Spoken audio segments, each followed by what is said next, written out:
नमस्कार मंडळी. तर लास्ट व्हिडिओमध्ये आम्ही गणपती डेकोरेशनचं सामान घेऊन आलेलो. मग लगेच आम्ही घेतलं डेकोरेशन करायला. म्हणून सुरुवात केली अशी 4 लाकडाच्या पट्ट्या घेऊन. त्यांना चौकोन आकार द्यायचा होता म्हणून चारही बाजूंनी कॉर्नरला खिळे टोकले आणि असा चौकोन बनवून घेतला. मग नॅनो टेप लावली आणि त्यावर चारही बाजूंनी हे लावून घेतलं.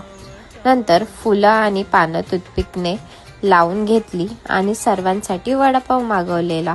आधी तो खाऊन घेतला आणि परत लागलो कामाला. सर्वांनी हेल्प केली आणि असं बॅकग्राऊंडसाठी कमान रेडी केली. नंतर बॅकग्राऊंडसाठी व्हाईट आणि लाईट पिंक कलरचं कापड लावून घेतलं आणि अचानक चिकमोत्याची माळ हा ट्रेंड आठवला. तो करायला तर गेलो पण आमच्याने काही होईना. मग परत जे काम घेतलेलं ते करायला लागलो आणि अर्ध काम तर कंप्लीट झालेलं आणि आजच बाप्पा एवढा सुंदर दिसत होता.